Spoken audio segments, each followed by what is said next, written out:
Bonjour à tous. Alors, je vous montre aujourd'hui comment faire des diminutions invisibles. J'ai pris volontairement une grosse laine et j'ai changé de couleur pour que le résultat soit vraiment visible. Alors, une diminution, il faut savoir que ça consiste à rassembler deux mailles entre elles pour n'en former plus qu'une, ce qui sert à réduire un projet, donc à diminuer, hein, comme son nom l'indique. Donc, lors d'une diminution classique, quand vous faites des mailles serrées, il va falloir, je vous montre. Donc, les diminutions classiques, ça consiste à passer le crochet sous la maille entière, récupérer le fil, passer ensuite sous la maille suivante entière, récupérer le fil, faire un jeté et passer à travers les trois boucles. Voilà une diminution classique. Alors, le résultat, je vais faire ensuite une maille serrée pour que vous puissiez bien voir. Hop, voilà. Le résultat d'une diminution classique, c'est que déjà, ça n'a pas la forme d'une maille. Ensuite, c'est très épais.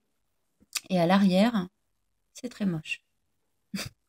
Donc, ce que je vous montre aujourd'hui, c'est quelque chose qui ne se verra quasiment pas et qui, en plus de ça, ne sera pas épais. Donc, lorsque vous ferez, par exemple, des amigurumis et que vous aurez besoin de rembourrer la tête, le corps, peu importe, il n'y aura pas cet endroit épais, donc pas d'écart important avec les mailles précédentes et suivantes. Donc, la diminution invisible, donc voyez déjà comment est fait une maille.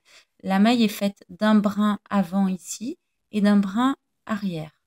Donc, lorsqu'on va faire une diminution invisible, on va aller piquer notre crochet dans le brin avant de la maille, uniquement le brin avant.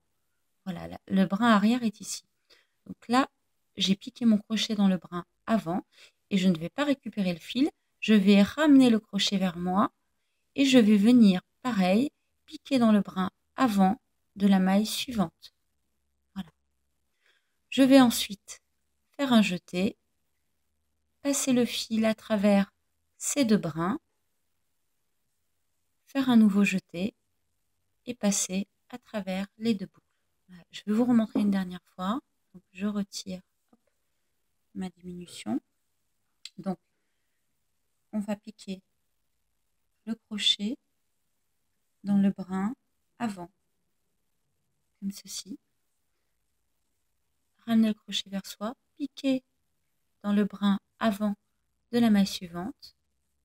On fait un jeté, on passe le fil à travers les deux brins, un autre jeté et on passe à travers les deux boucles qui sont sur le crochet.